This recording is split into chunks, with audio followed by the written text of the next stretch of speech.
বিসমিল্লাহির রহমানির রহিম।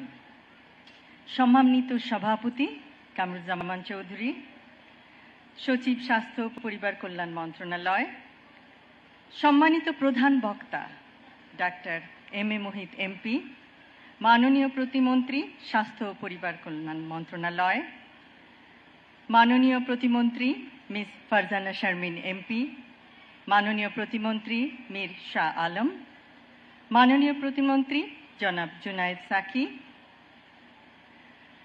সম্মানিত অধ্যাপক প্রভাত চন্দ্র দাস, সম্মানিত ডাক্তার জিয়াউদ্দিন হায়দার, বিশিষ্ট চিকিৎসকগণ ও স্বাস্থ্য মন্ত্রণালয়ের কর্মকর্তা ও কর্মীগণ, ঢাকা উত্তরের প্রশাসক, ঊর্ধ্বতন সেনা কর্মকর্তাবৃন্দ, সম্মানিত উন্নয়ন সহযোগী সংস্থার প্রতিনিধিবৃন্দ,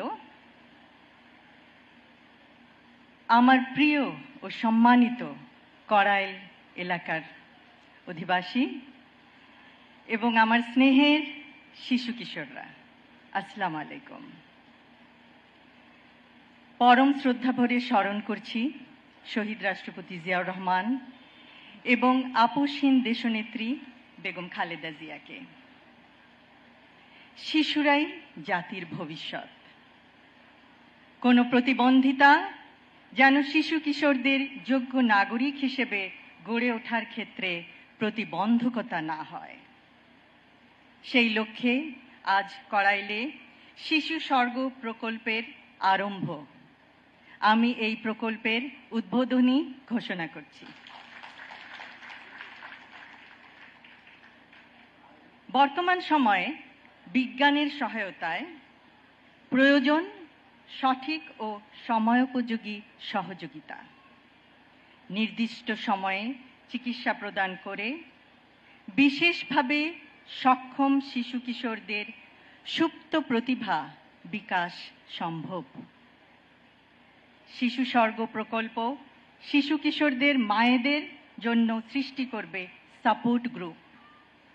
আত্মবিশ্বাসী পারবে বিষণ্ণতার অন্ধকার থেকে মা ও শিশুকে উজ্জ্বল স্বাবলম্বী ভবিষ্যতের দিকে এগিয়ে নিতে।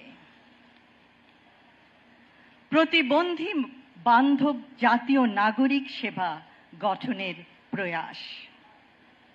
আমরা কিছুক্ষণ আগেই শুনলাম, বাসে, ট্রেনে, লঞ্চে বিনা ভাড়ায় প্রতিবন্ধী ব্যক্তিদের যাতায়াতের বিধান করা হবে। ইনশাআল্লাহ, a disability-friendly national citizen service will pave the way for a better and brighter future for all. শারীরিক বা মানসিক প্রতিবন্ধকতা যেন সুস্থ থাকার অন্তরায় না হয়, নিশ্চিত করতে হবে সবখানে তাদের সহজ প্রবেশাধিকার এবং মর্যাদা।